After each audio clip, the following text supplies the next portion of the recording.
Okay, it's Are we there? 8:02, and this is the Newport Beach Chamber of Commerce Government Affairs Committee meeting, our first meeting of the year. And to kick that off, we have us, it's a new year and a new councilman. And I've got Rush Hill here to introduce him. But before we get to that, let me just mention a couple of things. I'm Steve Rozanski, President and CEO of the Newport Beach Chamber of Commerce, and I want to welcome you to our meeting this morning. The advantage of having this meeting by Zoom is that we can accommodate a lot more people than we would normally for a Government Affairs Committee meeting. Usually it's limited to 20 to 25 because that's all the room will hold, but we already have almost 50 people in the room right now, and I imagine over the next 5 or 10 minutes it'll fill up even more. So welcome to our first meeting of the year. I would like to mention that after Noah's done, he will stick around a little bit for some question and answer. If you have a question, please type it in the Q&A. Do not type it in the chat. We'll only be answering questions that have been typed into the Q&A. Very important. So please, type them in as you think of them so you don't forget at the end, and then we'll sift through them and hopefully get Noah to answer as many as he can stand for. So with that said, I'm going to turn it over to Rush Hill, my co-host are we co-hosts? I guess we're on video, so we're co-hosts, right? Yes, absolutely. Okay, my co-host of Government Affairs Committee meeting here at the Newport Beach Chamber of Commerce. All right, thank you, Steve. Glad for the introduction. Welcome, as Steve said, to January's governmental affairs, and we're pleased that you could join with us today. Should be a very interesting program. We're very honored to have Newport Beach's newest council person with us, and that's Noah Blom. He was sworn in to District 5 representative on December 8th of last year. And he's very proud to be known as an accomplished chef, a small businessman, and an owner of several restaurants, including Ark Food and Libations in Costa Mesa and Ark Butchery and Bakery in Newport Beach. Noah has called Newport Beach home for most of his life, having been born at Hoag Hospital. He spent a number of years working in restaurants around the world until returning to his roots here in Newport Beach. He currently resides in Big Canyon with his wife and his children. We're very honored to have him with us this morning. So Noah, I'm going to turn it over to you for all that's Newport. And Steve and the whole chamber for having me. You actually gave me a better bio than I give myself, Russ, so I really appreciate that. But let's start with, I am a new council member here, and I'm new to politics as well. In that, I think I come at this with an entirely different perspective than a lot of former politicians do, and even some of the other council members. And for me, that makes up a better board. And that's how I look at the council. We are the board that gets to help assist the city and really be the conduit between the residents and businesses and the government, and making sure that policy. My main focus in government, and the reason that I'm involved, is for the business community. We have an excellent representation on council for the residents. We have some really brilliant attorneys and political strategists on our council as well. And for my part, I'm here to really look towards representing our business community. And that's why the chamber is so near and dear in that same context. As this first month and a half, 2 months, I guess, we're getting into council. It has been a feet to the fire kind of environment. I've jumped in very, very quickly. I've tried to familiarize myself with many things, and we've already started putting some wonderful new items on the agenda. When it comes to the city, I think, looking at our parking overlays and some of the ways to really spurn the recovery have been my predominant focus right now. I want to see our businesses survive, and I want to see them thrive. And that has been really kind of my myopic approach in the beginning. I try to envision everybody and see how we can help each and every one of them not just by giving them money for their pocket, but by making it easier for them to be able to run and still being wonderful members of the community. You know, we like our small businesses in Newport. I think it's what defines us. You know, we're not known for huge amounts of chains, big box stores. We're known for small, eclectic mom and pops that have lived and survived and thrived here. You know, my parents being one of those in the early 70s started their business and have built an amazing life for myself and helped me build a life for my family. So I think there's a generational ideal that I want to help support and continue on. In addition to the business side of it, I've taken a hand in the airport, you know, working with some of the other council members. We've tried to adjust our policy moving forward. You know, we have an agreement, and I don't think anyone has ever been happy with any agreement we've ever had with the airport or the county or the FAA. And so our goal now is to adjust kind of how we lobby. And instead of pushing for a change in flight paths and patterns, which they're already supposed to be working with, we're going to work on lobbying our new administration to start putting some dollars aside for cleaner, quieter, and better engines. Maybe giving some of those dollars back to the airlines to create incentive. And I think it's a new approach that we haven't been looking at before. We've always been trying to legislate the rules. I think now it's time to legislate the incentives. And so the council and hiring a new lobbying firm to work with both the dredging projects and the airport, we're going to shift that focus and see if we can't get more dollars into the airlines' pockets to be better neighbors, quieter neighbors, and really try to push what's going to make Newport even better, which is quieting down that airport in a way that will quiet down forever, not just as long as they fly a specific pattern. So business and the airport have become clearly two of the biggest issues we have in 2021, and they're two of my biggest issues as well that we're really going to put a lot of focus on. Moving forward with kind of the city as a whole, I think we've all started looking at it in a different way, and that's been my focus and my push, is that I really want to see the city understood as independent villages, and those independent villages are part of a united city. And each of them need to be treated differently. We have a lot of blanket policy in the city, and I think that needs to be broken up. I think we individual districts as having their own requirements, not kind of one blanket that goes for the entire place. And that way we do our growth and how we want to see it. You know, getting Michelle Steele into Congress has been excellent. Her office has been amazing for us.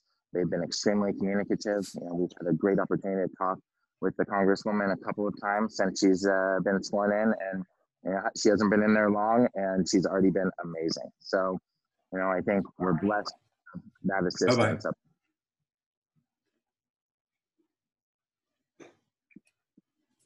My goal, and as far as the government affairs of all of this goes, is to get as much information and as much knowledge as possible.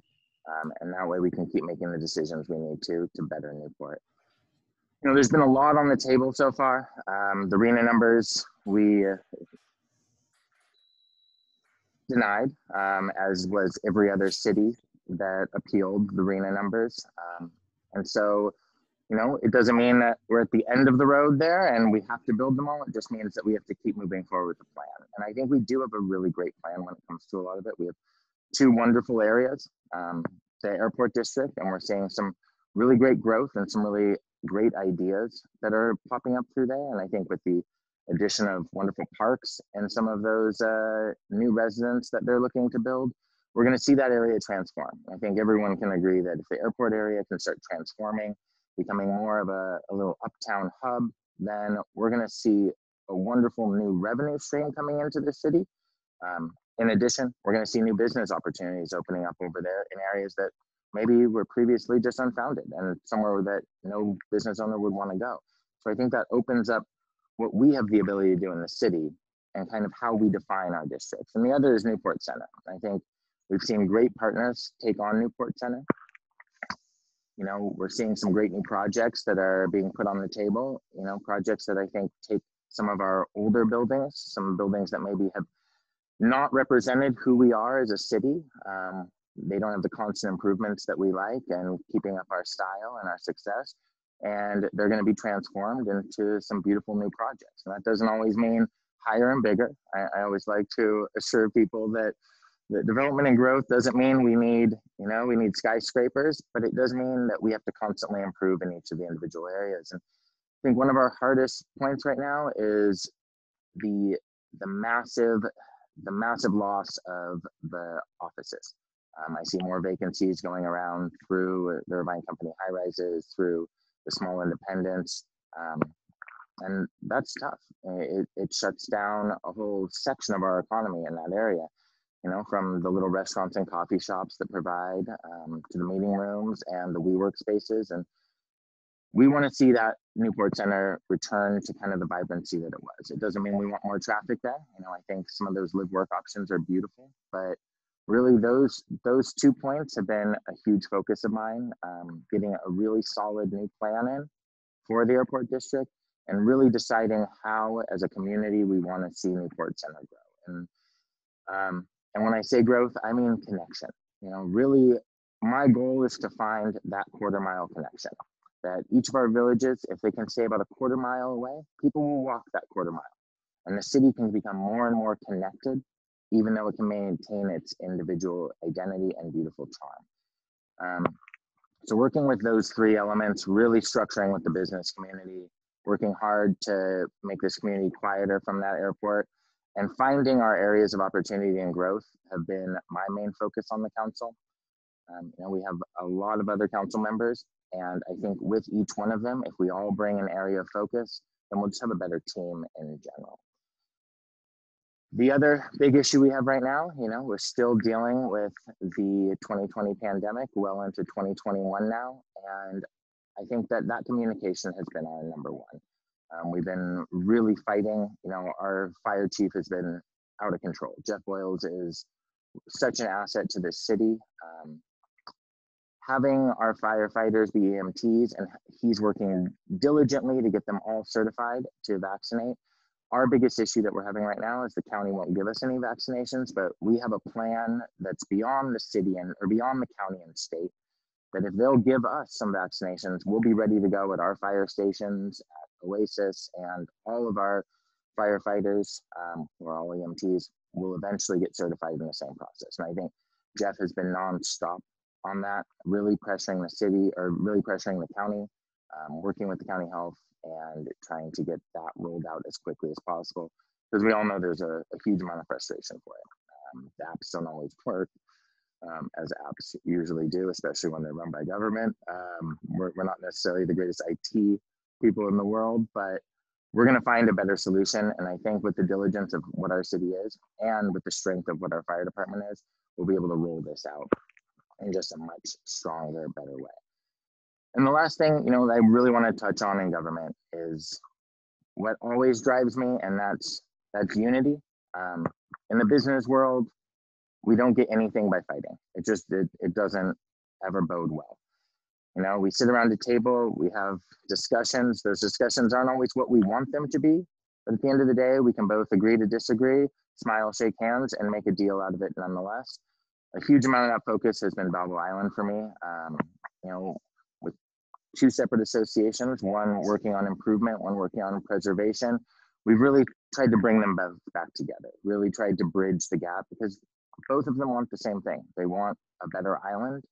And I think sometimes we lose way when we lose communication. And all I've tried to do isn't try to negotiate a truce or broker a deal. It's really just to open the lines of communication between everybody. And you find we have more in common in this city than we do apart. Everyone that is part of this meeting right now, everyone I've talked to, they love the city. No one comes at this from an angle that we need to change, we need to adjust. We want to keep it. We want to keep the strength and quality, the nostalgia of who we are, but we want to be successful. And we want to keep putting dollars back into our city to keep those small improvements, keeping Main Streets beautiful. And so really, that's what I always say. I always have an open table. I love talking to everyone.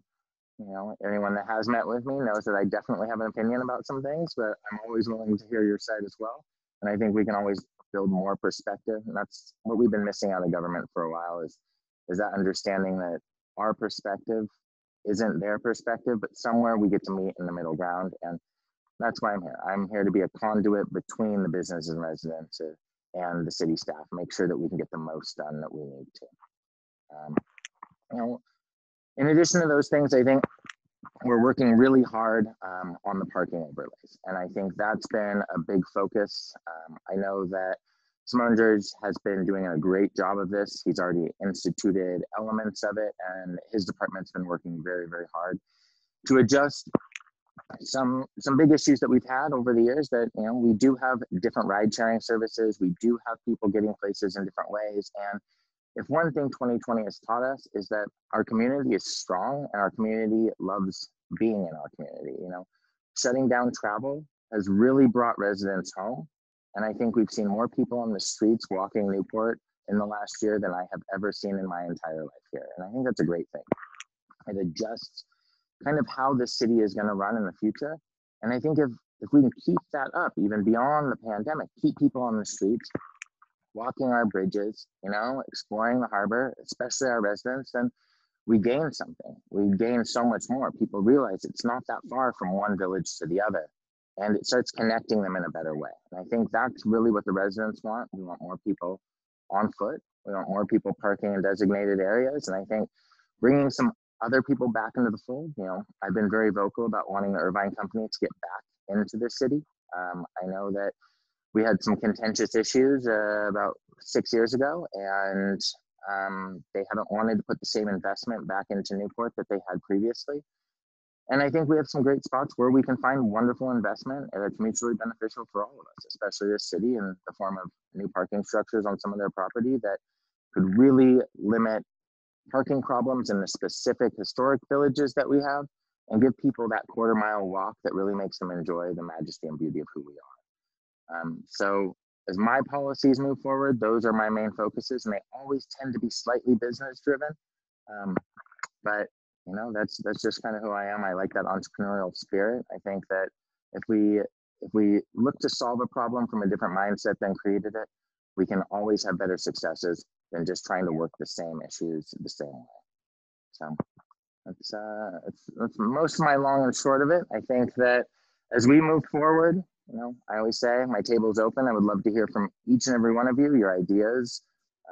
Sit and meet with me, you know, chat. Tell me what you'd like and don't like about me. I take them all, and I'm happy to have it. That's the benefit of being in hospitality. You never know what someone's going to say to you, you know, good or bad, but you got to welcome all of them, and you got to take everything, because you realize that that's what defines us, and that's who we are. Thank you, Noah. Let me start with a question and throw it open to others. Marketing, of course, is a big part of business, and it's been a big part of the success of tourism in Newport Beach. Have you had the chance in this early period to meet with Newport Beach and Company, and if so, do you have any reactions or any comments?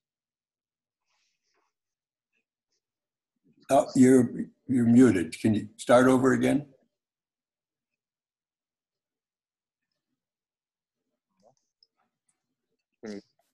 There you go. Oh, no.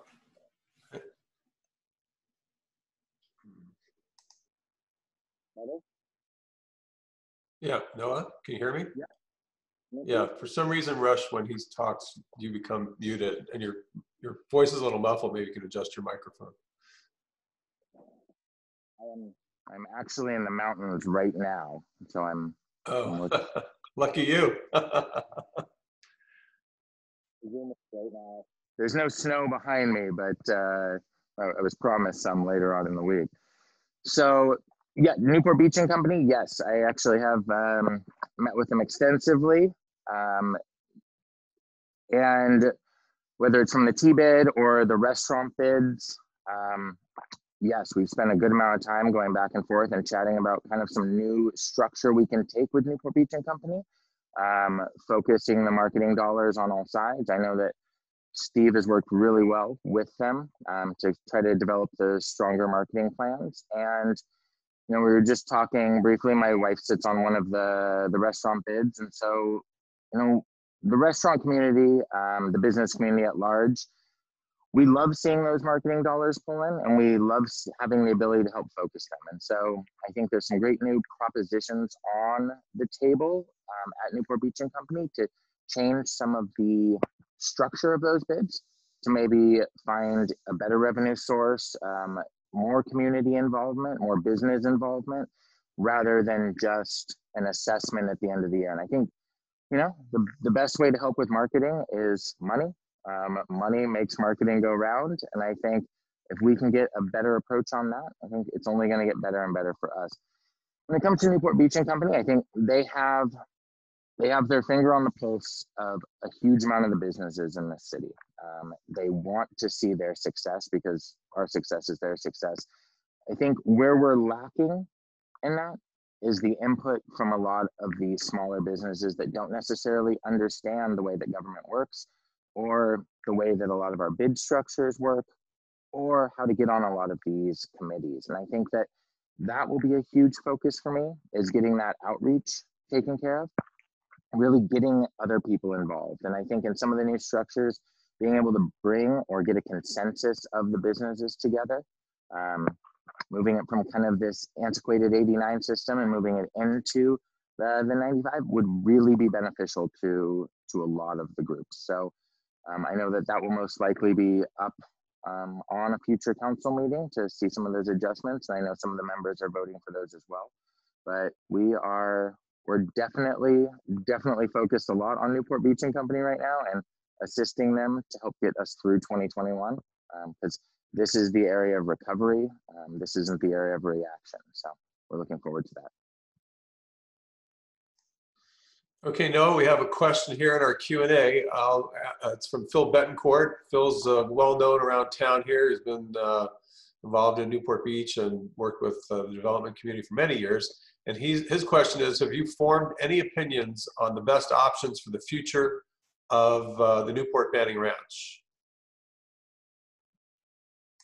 Formed any opinions? Oh, I always have an opinion formed. Newport Banning, yeah, so Banning Ranch. What are we going to do there, I think is the question. You know, that is going to be an issue essentially with coastal and the people protecting Banning to come together in some kind of an agreement, because it is one of the most beautiful pieces of property we have. I think a smaller growth plan that's more segmented and more phased has a better option for everyone. I think it's more palatable when you start offering up individual phases and smaller growth that can eventually grow into something people like more. Right now, Banning is tough because there's a lot of opposition from 3 different groups. And with that opposition, it becomes legal hurdles first, and then it becomes community outreach second. And if we can really work through those 2 issues, I think we can get enough community input to get a great plan going on over there. But as many of you know, I am pro-growth when it comes to a lot of those spaces that are untouched. I think that we need more development in West Newport, and that doesn't, you know, I know that's a dirty word for a lot of people, but I think development also means, you know, a new senior center over there or some other facilities, whether it's a pool for our residents. And sometimes development is what we need if we're looking to get that next step of Newport, if we're looking to really find out what West Newport can be. And I think West Newport is one of our untouched gems that doesn't need to be demolished and rebuilt. It just needs to be slowly improved upon. And each little thing we can do over there is only going to make it better. So just quickly following up on that question, there is a $50 million donation, I guess, to spur the acquisition of the property for open space. And I understand that there's some state agencies now also working to, you know, find funds for that.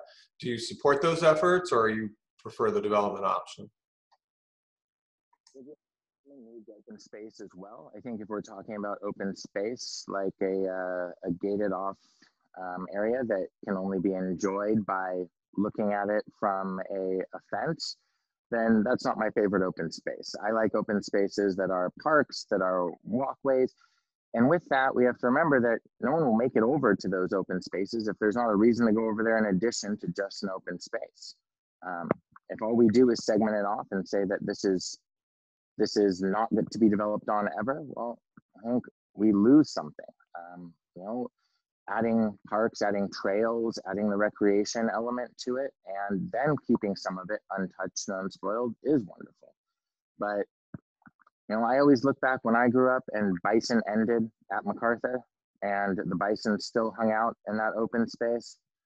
You know, would I still like to see that today? I mean, maybe as a kid, maybe that was one of the great things, but have we built something that's just as beautiful? Have we added more to the city? I think we have. And so that tends to be more of my focus. All right. Another question from the Q&A here. They want to know how they can connect with you. And I'll add to that. Are you planning on having like regular hours? I know you said people can just stop by your restaurant and you're there frequently and they can talk to you anytime, but you know, sometimes people want a little more certainty than that. So do you have set time when you'll be there or be at City Hall once we reopen City Hall? And maybe give out your email and phone number that maybe people can get a hold of you if they want to. And I'll throw it in the chat as well, the contact information. But yeah, nblom at newportbeachca.gov, noahblom@gmail.com, noah@arcrestaurant.com. You can always call me, 415-609-3656, shoot me a text. And I do spend a lot of time at our businesses, usually some evenings in Costa Mesa, days in Newport. It has been getting a little busier, so I always have to give up those tables if there's paying guests that want them instead of me just sipping a glass of rosé and having a chat with somebody. But I can meet anywhere and at all times. When City Hall opens, we'll definitely keep regular hours. You know, most likely Mondays will be my day there, getting ready for council meetings, getting briefings from the staff as we come in. But yeah, I'm always available. You know, if I don't pick up your phone call, it's usually because I'm on the other line. But I love the random calls and I love answering the random questions. Great. I'm going to pick up on a question, or I'm going to ask you a question regarding something you mentioned in your talk about the villages. And I know throughout your campaign, you talked about, you know, the importance of keeping the individuality of the villages and maybe treating them differently. You know, me as a former city councilman and mayor, and Rush, I'm sure will agree that sometimes, you know, the villages look over each other's shoulder and say, well, they have that, why can't we have that here? So how do you address, or how do you propose to address those types of questions when they inevitably will come up, that, you know, that there's different treatment and the unfairness of it in their eyes? Fair. Well, I never look at every business as being the same. And I think that we all require different things, you know, and whether it's our parking requirements that we hold, whether it is the traffic that walks down the streets on a regular basis, all of them require maybe a different approach. And so, you know, one of our great test cases for the village idea is going to be Balboa Village, not the island, but actually on the peninsula by the pier. And that is going to be the first parking overlay that we see. That one had to go through coastal. I know that approval came, I believe, early in January to limit the parking requirements on new buildings being built there. And that, I think, has been a huge part of why we've seen the decline in that area. That all we've been able to do thus far, because there is no parking out there, is take one building and replace it with another operator. And that makes developers not want to put new money into it. That really adjusts the kind of investment that I think new businesses are willing to put into it. And I think it keeps the layout exactly as it is. You know, when we lost the discovery over in the fun zone, some of us looked at it as a negative. I think we look at it as a positive. I think we have an ability right now to use that as the test case that this is not Balboa Island. This is not Coronel. This is its own place.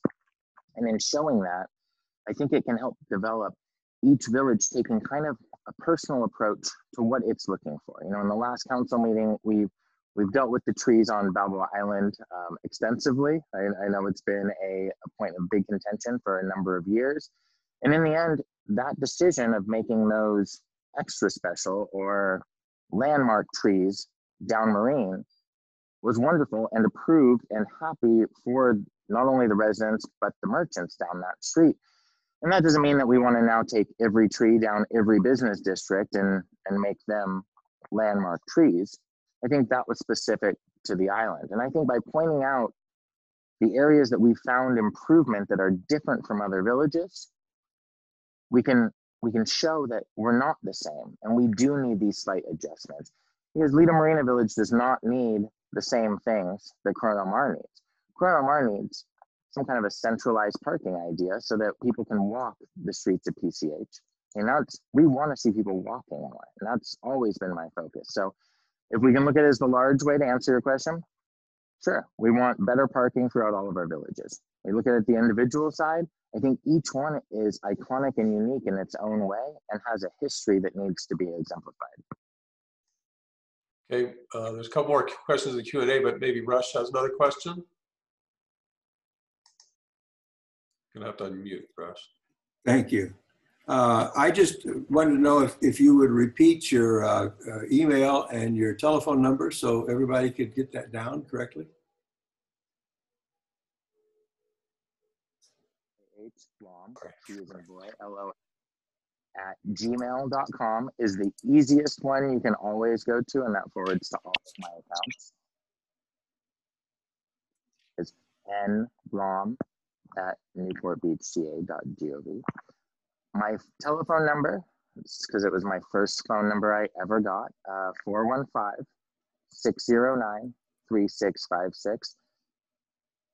Cell phone I ever got to hold when I went up to school in San Francisco for the first time, and I've just never changed that number. But again, 415-609-3656. All right, very good, thank you.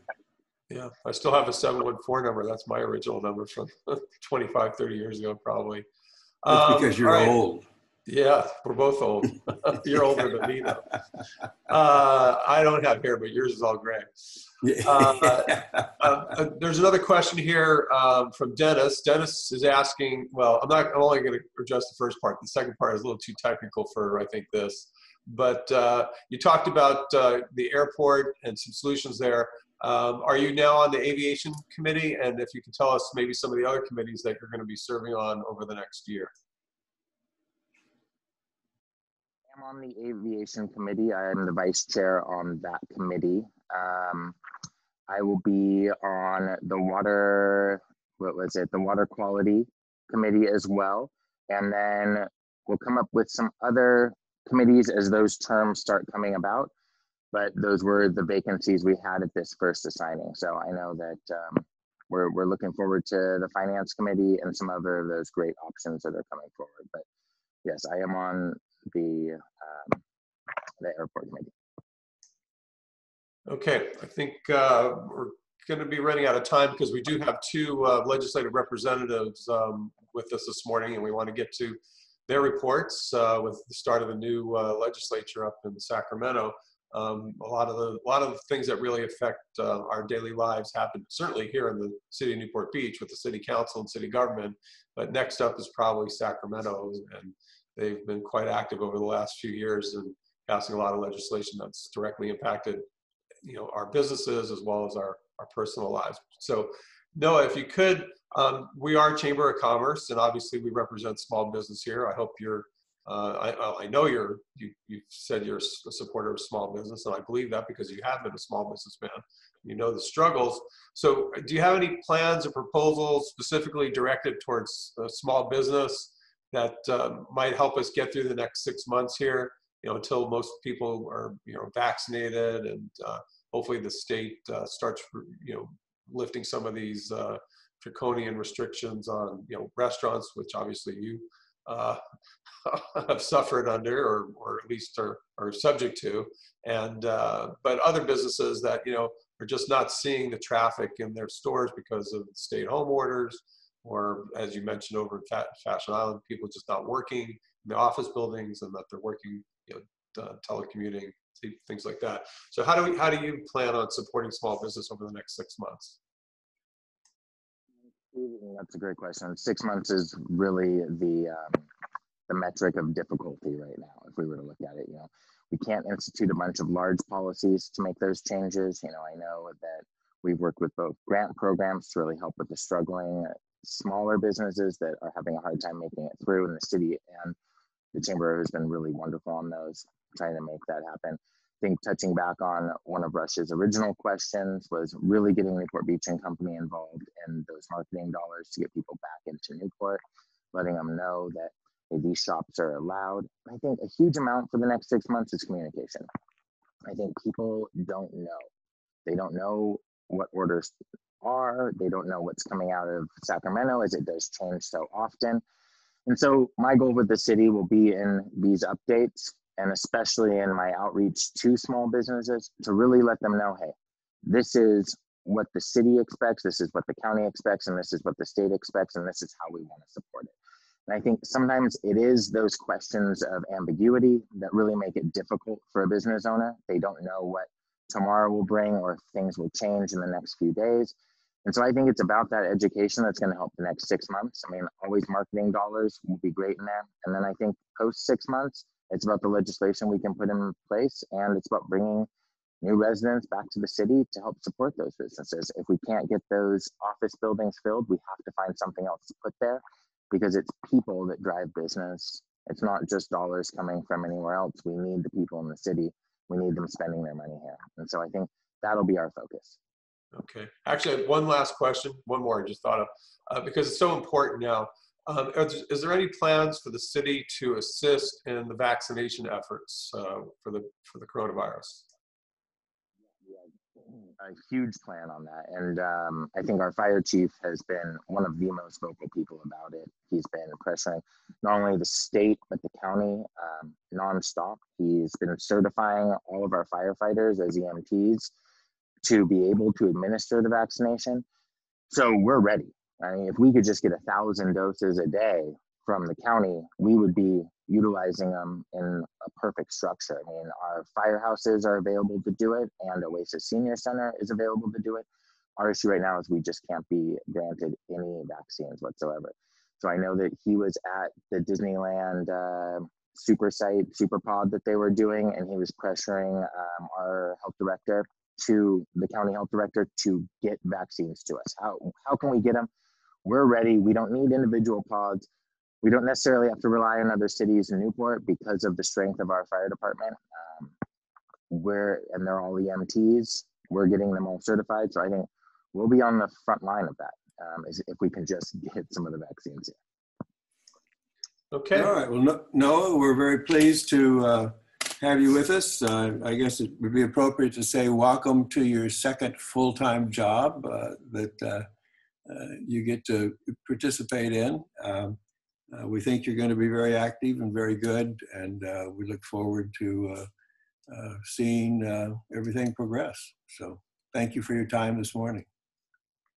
Thank you, Noah. Steve, you said we have 2 representatives.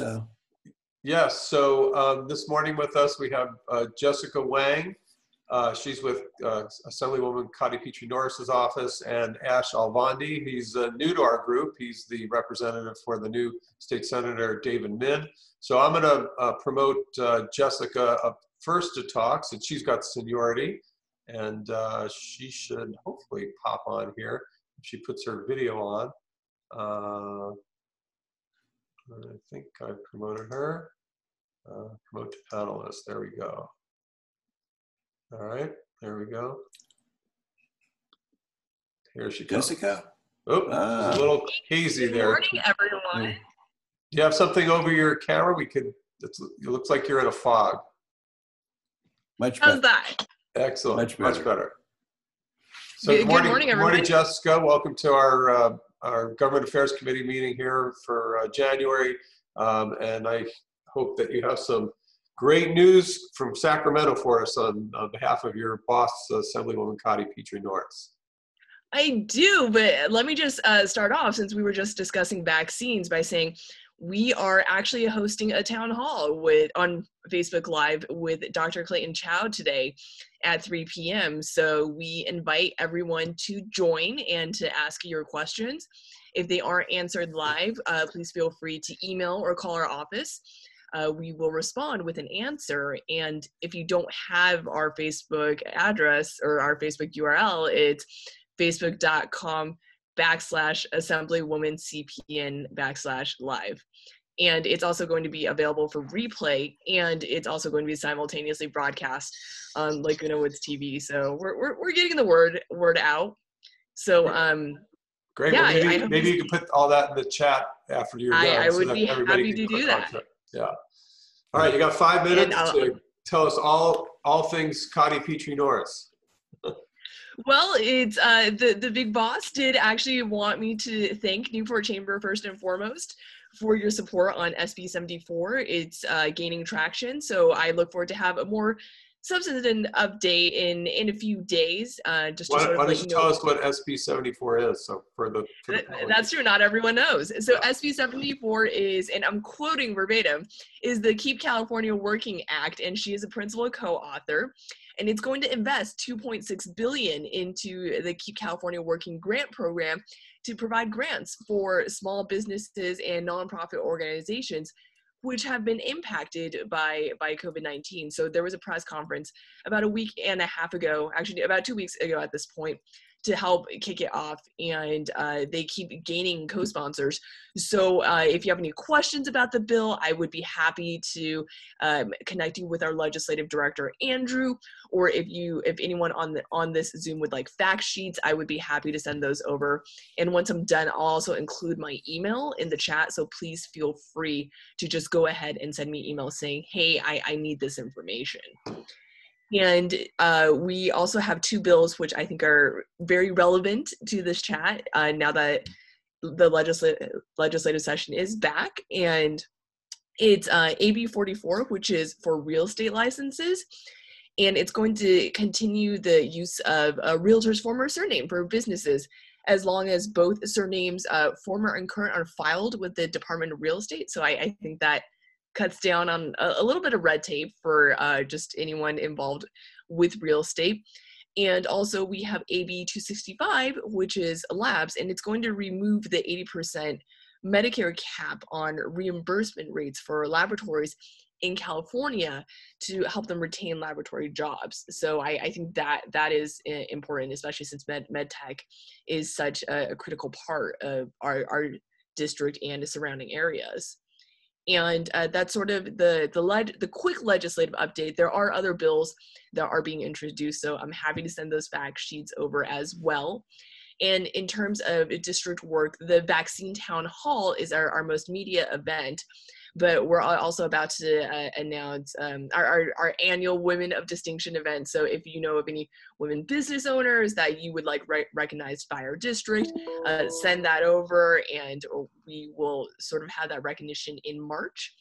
And we're also going to be, as the vaccine rollout continues, we're actually going to be doing more on the ground work as much as possible and safely as possible. So we have another blood drive coming up in March, and we're looking to do some more sector and age group related events. So including like an ear testing town hall, or I'm sorry, an ear testing event or a hearing testing event. So yeah, there's a lot being planned, and we are very excited to continue to share that with all of you. Are there any questions or anything that I can help answer? Any questions, Steve, in our question box? Well, that's a good question.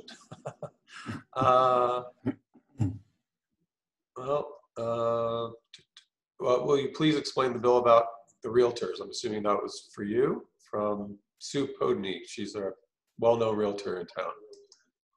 Hi, Sue. So it's basically that realtors can rely on their former surnames to continue to develop their business. And if you want me to go ahead and connect you with Andrew, I can sort of have him explain the justifications and why this bill was introduced. Okay, thank you. Very good. We look forward to seeing you every month here at our Government Affairs Committee meeting. Before I forget to mention it to the group, next month our police chief will be our speaker, John Lewis. He's going to give us an update on crime statistics and things like that. So thanks again. You can go ahead and probably turn off your video if you like, and I'm going to promote Ash here to a panelist. Just take a second here for him to pop up on our screen. Ash is new to our group, as I said earlier. He represents, well, as you can see very clearly, Dave Min, who's our state senator. He won that seat in the election against John Morlock, who I understand now is running for supervisor. So we may see John's representative back again. But Ash, I've had a couple conversations with him. He seems like a pretty sharp guy. Looks like Dave's lucky to have him. And we're lucky to have him here speaking to our group. So Dave, why don't you tell me what the freshman senator has in mind for us? Great. Thank you so much for having me, Steve and Rush, and appreciate the thoughtful presentation by Councilmember Blom. I know that the senator is going to be speaking here in a couple weeks. Steve, is that right? February 4th? Yeah, we inked that yesterday. So he will be our speaker at Wake Up Newport on February 4th at 8 a.m. Sorry if I'm jumping the gun announcing that, but no problem. More publicity, the better, as far as right. And I won't take too much. I think I'll be doing a disservice to try and say too much since he's coming in a couple of weeks. But I did want to introduce myself. My name is Ash Alvandy. I'm the Senator's District Director, and I've been in the community here. I've lived in Orange County most of my life. So our goal here in the district office is to make sure that we're serving you and have a good conduit to our Capitol staff for any upcoming legislation or any concerns that you may have. Briefly, the senator has been assigned to a number of committees. I'm just going to go through those. He is on the Business and Professions and Economic Development Committee, as well as the Banking and Financial Institutions, the Budget and Fiscal Review, specifically Budget Sub 1, which is the Education Committee. He's also going to be on the Energies and Utilities and Communications Committee, as well as Transportation. So I think a lot of those are very relevant to the small businesses here in Orange County, and we're looking forward to hearing from you all and having a good dialogue. So I will put my information in the chat after I'm done speaking, just so you can reach out if you have any questions. Potentially would like to set up a meeting with myself or our Capitol staff or the senator as well. I think that would be very helpful for us as we're building our first legislative package. We have been reaching out to folks like Steve and the other chambers throughout the county. Our district is quite large, 1.1 million residents. So we are making sure to reach out to everyone and kind of get together the different business priorities. And it seems like one of the most important things is support during the pandemic. And I think Assemblymember Petrie Norris's office alluded to that a little bit. We really want to make sure that we're hearing from you and getting exactly what you need as we're going into the legislative cycle, what we can provide and how we can help, Newport, but also throughout the county where there's very similar issues for folks struggling within the small business community. So please reach out if you have anything that you think might be an idea or things you need assistance with, particularly the state grants or any other state agencies that you're coordinating with. Our office is always happy to help make sure that you're able to get through the noise potentially. And I think that's all I have for today, but the senator will be on again, as I mentioned, on February 4th. And I'm sure he'll be excited to potentially take some questions as well. Yeah, and I assume, Steve, the February 4th is not Speak Up Newport, but is Wake Up Newport. That's correct, Russ. So make sure you get it right. Ash, you're like I said, you're new to us. Maybe you can tell us a little bit about your background. Where have you worked in politics before? Is this your first, district director spot, or is that your official title? But what is your official title? Let's get that. Official district director. So I am new to the state office, but I've been working out here in politics for a number of years, primarily in political consulting and fundraising.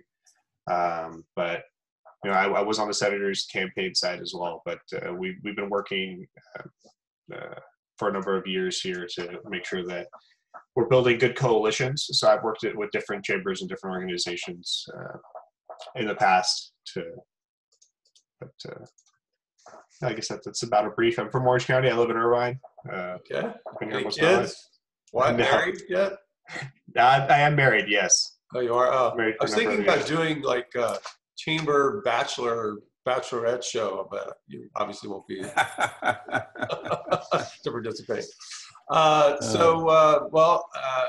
We look forward to seeing your boss in February. I did speak with him a couple weeks ago, and much to my surprise, we both went to the same undergraduate business school. We're both attorneys, so we have a lot in common, and I hope that he will, work closely with the small business community and the chambers to help make our economy rebound and bring some, life back to these businesses in the post-pandemic era, which I hope will arrive very soon. One thing I will say, and I did mention it to your boss when we talked, but the rollout of the vaccine has been less than stellar here in California. I mean, I think we're like the 7th worst state as far as the percentage of people being vaccinated. We have only a third of the vaccine we received has been, given utilized to people who want it. And so we really need to speed that up. That's the quickest and fastest way, I'm convinced, to get our economy back on track. When people feel confident and comfortable about going out to shop or to take a vacation or, eat at a restaurant, that's when our economy is going to rebound. And, I know it has great implications for the state. We had a big fat surplus last year, which no one expected, I think $26 billion. But going forward, that was a one-time deal. And, sales tax revenues, especially with some, prominent companies exiting California, are going to become, more and more important as we move forward. So we definitely need to rebuild these small businesses, going forward, and, take it easy on the regulation. A lot of these guys are just barely hanging on. They've exhausted their savings, trying to keep their businesses afloat, paying rent and utilities and salaries, without the revenue coming in that they need to support that. So, piling on more regulation and things like that just makes it that much worse. So hope everybody will be cognizant. I'm not saying that the legislation is good or bad. I'm just saying that this is not the time for more. This is the time to consolidate and rebuild from here. So now that I've gotten off my political stump. Thank you, Steve. I appreciate that. And I think, again, you had a good conversation with the senator, and we'll be here in a couple of weeks. I think he'll probably echo some of your sentiments. Getting the pandemic under control is a top priority for him, and he's been very engaged on that issue, both at the state level and the county level. So, have you had the chance to open up a district office yet, Ash? So, in some ways, yes. In some ways, no. We do have 4 staffers hired. So we have a pretty robust team being built out here in Orange County, but we are completely virtual. So there's no physical place that you can come see us, but we're fully accessible. And I did put my personal email there in the chat, my official state email, that y'all can reach me directly, and hopefully we'll be able to coordinate. Great. Thank you, Rush. All right. I hate to cut it short here, but we do have a last-minute addition to our roster. Tim Whitaker, who is running Michelle Steele's district office, has joined us. I texted him, and he had some technical problems, but he's on now. He should be showing on your screen momentarily. There he is. Hey, good morning, Tim. Another mother. Tim Whitaker. Good morning, guys. How you doing? Sorry about that. Had some major issues this morning. No worries. So I understand now that Michelle's a congresswoman. We, obviously we have an election coming up for that. It's 2nd district, right? Correct. Yeah, 2nd district seat, and that a couple people have already registered to run for that or submitted their signatures, and so they officially will be on the ballot. And I hear there's 4 or 5 others that are looking for it, but until that happens and until someone's elected in March to fill the seat, you're sitting on the office over there and taking care of things. So that's why we thought we'd like to hear from you and see how are things going, and what can we expect over the next few months. And in particular, again, I'm glad you've joined us, because if you heard my last little soliloquy there with the other 2, vaccines are key now to getting our economy back on track. And the county is the lead on providing vaccinations to Orange County residents. So what's happening with that? Maybe you can tell us, and maybe anything else going on. Absolutely. First off, I caught the last part when you had Senator Min's representative on there. That's when I was able to get in. The office is now just the 2nd supervisorial district. It's no longer Michelle's office. She is in Congress now. As you all know, I was her district director the last 6 years when she was in there. And briefly, it never was my dream to go to Congress. It was hers. I told her I'd help her get there, but I want to stay at the county because I like to stay closer to people where I believe I can do more things. And so it's all good. It's amicable. But I'm here. I've got a transition staff. I'm running the office, and we're filling the breach until the March 9th election. And after that, the winner of that gets appointed. Vaccines, yes. Here's what's going on with that. First off, important to understand, out of all the vaccines that come to Orange County, the county only keeps 20% of that supply. The rest of it is apportioned out to providers. And so, i.e. approved doctors, hospitals, medical clinics, et cetera, et cetera. What the county went and did not too long ago, as you know, was they, as a third-party provider to help out, they have Athena. Athena and its website has been an absolute mess and continues to be. We're working on it daily to get it corrected. One of the things that crashed the site is, of course, because we're apportioned out so many vaccines, it's a limited supply. Now, daily, the county is trying to get the state to release more to Orange County. If we had more vaccines, we could open up more places and make it happen faster. But since it's a limited supply, the vaccines are being apportioned out in priority to first those who are frontline healthcare workers and first responders, and then 65 and over. That sounds nice, but everybody and their brother, as soon as the website got open, and they keep trying to get onto the website, it has overloaded that website, and it only operates every so often, every day. Literally, I was in the office till about 9 o'clock last night working on things. I even, as we're trying to get a good site, a back door to the site as well, so that through our EOC, the Emergency Operations Center, since most of these individuals, apart from the first responders and whatnot, they're 65 and over, they're not necessarily, a lot of them, except for Rush, they're not adept at getting online and using a computer. And so, wait, are you talking about Rush Hill now? Yeah. Hey, So, hey, back off.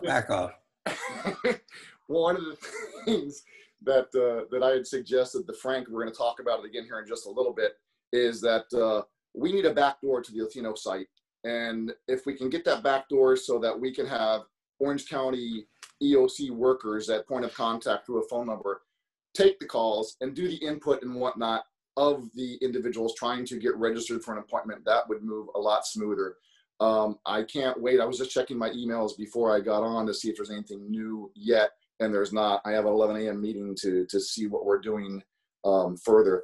One other piece of news that was put out that was disinformation was the Channel 7 reporter on their website put out there, well, if you're having trouble to get on through the Athena website, then just call your district office, because they're going to have Sunday mobile pods that you can go to and get your vaccinations. That is something that they must have talked to somebody that leaked something that is conceptually what we want to try to do as well, to add to serving people the county faster, is have mobile pods on Sundays. It would still be an appointment only, but they would be able to go to certain designated areas. Specifically, we're thinking you're much like an Oasis Senior Center or something, where you're going to have 200 to 300 people, because each pod, if we can get this up and running, will only be able to handle about 200 to 300 vaccines per day. Now, there is good news. If you haven't seen the paper yet, this Saturday morning at 8 a.m., we're opening a second super pod site, which is point of dispensing. There you go, point of dispensing the vaccine. It's going to be at Soka University in Aliso Viejo. So as you know, we opened up a super site at Disneyland. It was closed the last couple of days because of the high winds, but it's up and running today. And Soka will come online this Saturday morning to help with South County individuals. Again, though, these super sites, they are appointment only. They're not walk up. And so all of that, I don't have details with that on me right now, but it's going to be readily available. I just saw I've got a press release or a notification of a pending press release that's just going out. I don't want to read it and take it up right now, but I can get more information out to you quickly, or you're going to find it actually as soon as it's released, because this press release looks like it. Actually, I think it just went out. So you guys can look for a press release from the county regarding Soka University. Okay, well, I'm sure we could find that on the county website. Let me ask you a quick question, though. So, like you said, the Disneyland, they closed down on Tuesday because of the high winds. So I imagine there were thousands of people scheduled for vaccinations that day. So what happens to people like that? Are they going to have to just go back online again and go through all this rigmarole? Or are they going to get priority have they just been rescheduled to another day? How's that going to happen? Well, I'm going to presume, not assume, that they're going to be front of line to catch up on that, because that was through no fault of their own that they could not get their vaccinations. One of the things, and that's going to be one of the questions I'm sure we're going to talk about today in our 11 a.m. meeting, I expect them to be front of the line. Common sense dictates that hasn't been determined yet. No, and here's the most important thing to put out there. With this being available, that vaccine, and the county has determined that we are having what's called Operation Independence, and they want to have everybody who needs, who qualifies and wants a vaccine, and then everybody else who wants it after that, to have them vaccinated by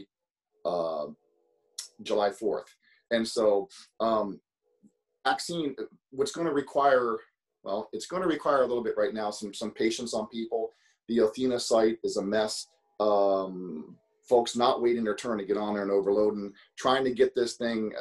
It wasn't well thought out, I think, through a couple steps of the process as to what ifs this and what if that, and those what ifs occurred. And so we have what number, it should be up and running. I think we got this fixed yesterday, but there's a number up to our EOC, our Emergency Operations Center, this is important, 714-834-2000, 834-2000. So if anyone that you guys know, and ladies, that are having trouble logging in to Athena and need help with that, call that number. We should have folks, they were supposed to be, hopefully I haven't had a chance to try it this morning, but there's supposed to be folks there online today ready to assist and help those individuals get into the queue on their appointments. Okay. And that's only going to get better in the next couple of days, because even that number was incorrectly rerouted to the Office on Aging. That was just discovered yesterday when Office on Aging was wondering, why am I getting these calls? It was just what can go wrong has gone wrong. No good deed goes unpunished, and they're working on fixing it. Okay. One last question here, because we are, almost out of time. I did, along the lines of, well, two things. One, our Noah Blom was our speaker, Councilman Blom was our speaker earlier today, and he said that our paramedics and EMTs have been trained now to administer the vaccine, and that the city's ready to open a site here locally, either maybe at Oasis Senior Center or the fire station or community room, to distribute vaccinations. Do you anticipate that we'll be able to do that at any time in the near future? Well, here's what has to happen there. I would hope so. First off, that's great news. The approval of a site to administer is done by the state. And I have one of our Newport Beach residents called me yesterday, and I gave them the information on where they can go to at the state level so that they can apply. And it's a pretty quick process, but there are certain things that a location has to be able to check off and pass to be able to be that distribution center. And then what will happen is that notification gets sent to the county, and the county will begin to allocate vaccines to that individual. Those sites are anticipated to be able to handle about between 200 and 300 people a day. If Noah, when you talk to him a little bit later, have him call me. I'll talk to him about that and help. I don't know if that's his district, but I will do my best to help fast track something there. Or I could even we can talk. I don't know if I talked to. I'll mention it. It's actually the fire chief would probably be the lead on that, and I'll mention Jeff Moore. Yeah, I'll talk to Jeff. I know Jeff. Yeah. Okay.